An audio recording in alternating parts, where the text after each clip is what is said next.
बिस्मिल्लाहिर्रहमानिर्रहीम। अस्सलाम वालेकुम नादरीन, आप यूट्यूब चैनल देख रहे हैं। मैं इमरान खान हूँ। नई डेवलपमेंट्स हैं इस वक्त जब मैं आपसे बात कर रहा हूँ। अभी तक इमरान खान साहब को अस्पताल मुंतकिल नहीं किया गया, लेकिन उम्मीद है कि अगले 24 घंटों में इमरान खान साहब को अस्पताल मुंतकिल किया जाएगा सुप्रीम कोर्ट ऑफ पाकिस्तान के फैसले के मुताबिक।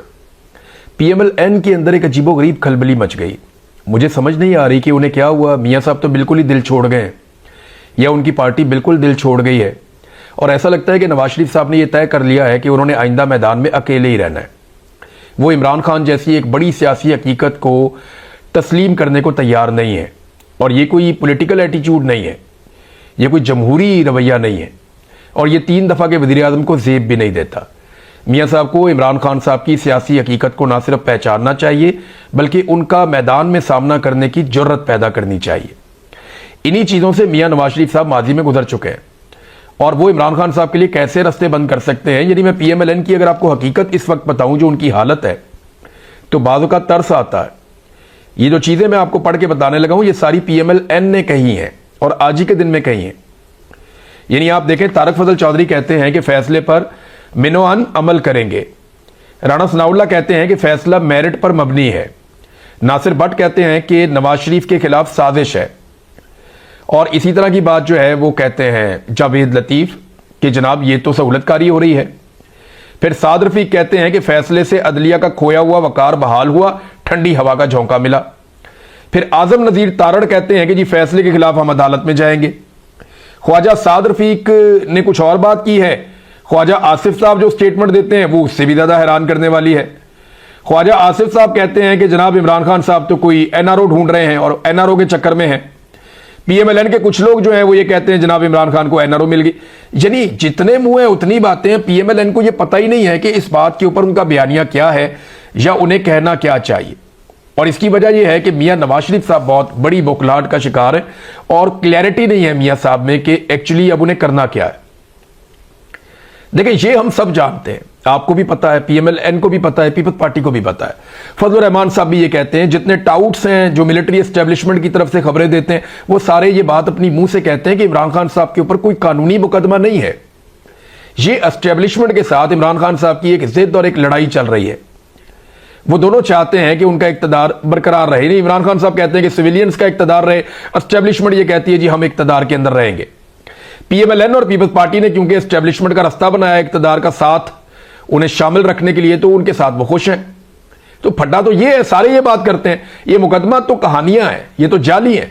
आज अगर पाकिस्तान की मिलिट्री एस्टेब्लिशमेंट या इंटेलिजेंस एजेंसीज अपना दबाव सुप्रीम कोर्ट और हाई कोर्ट्स के ऊपर से उठा लें, यानी निचले लेवल तक जजेस को मैनेज किया जाता है।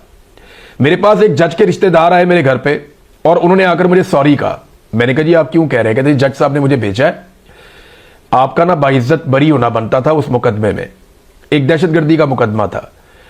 तो मैंने कहा जी फिर मुझे किया क्यों नहीं?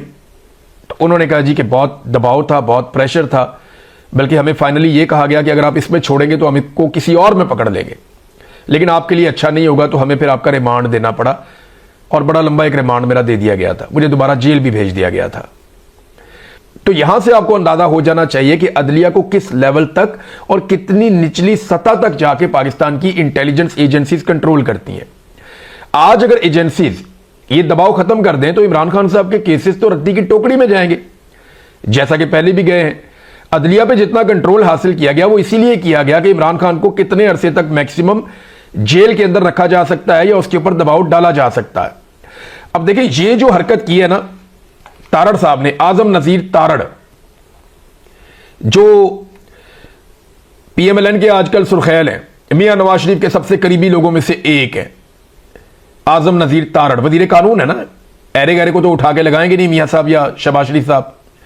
तो आजम नजीर तारड़ साहब ने कहा जी हमने मीटिंग की है और उसमें हमने ये फैसला किया है कि हम इस फैसले के खिलाफ नजरसानी की अपील करेंगे, ये वजीर कानून ने कहा।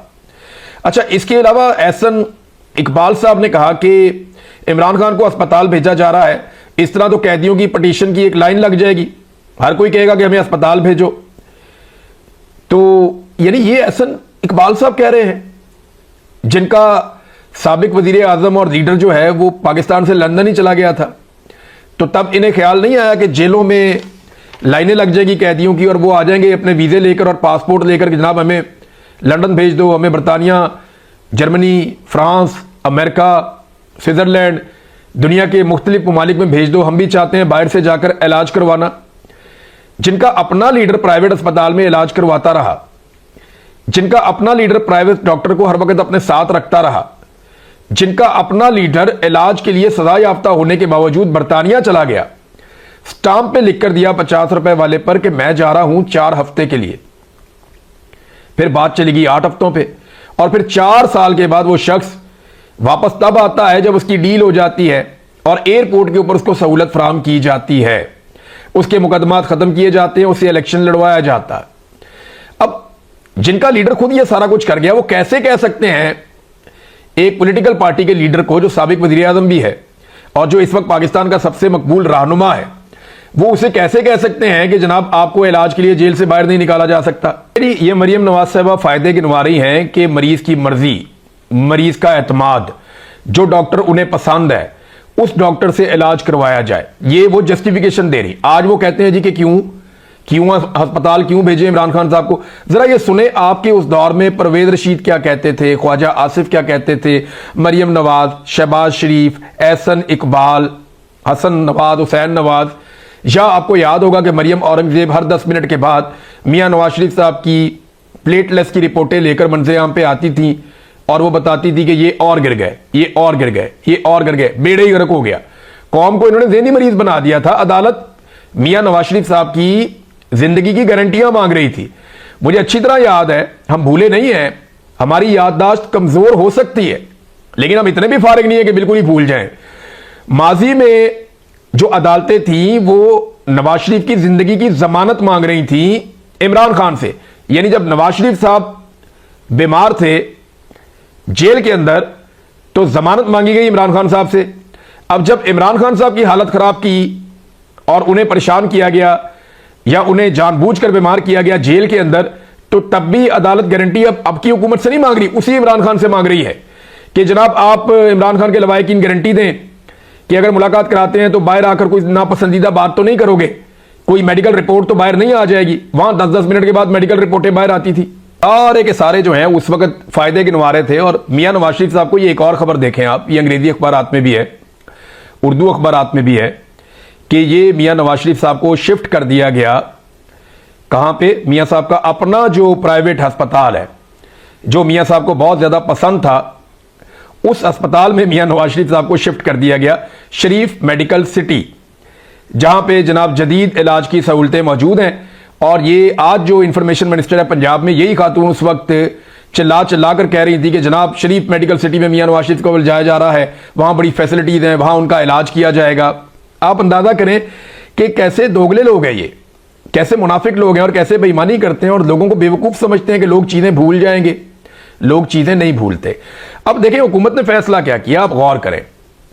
वो कहते हैं वजीर कानून के अथॉरिटीज का ख्याल है कि इमरान खान को अल-शिफा अस्पताल मुंतकिल करने का सुप्रीम कोर्ट का हुक्म कानून के मुताबिक नहीं है।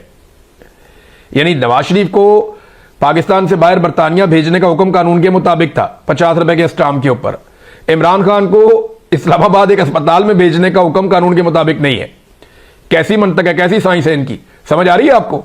अभी देखें, इमरान खान साहब के इलाज से मुताल्लिक हुक्म का जायजा लिया गया है। वजीर कानून फैसले पर नजरसानी के लिए सुप्रीम कोर्ट से रुजू करेंगे वजीर कानून।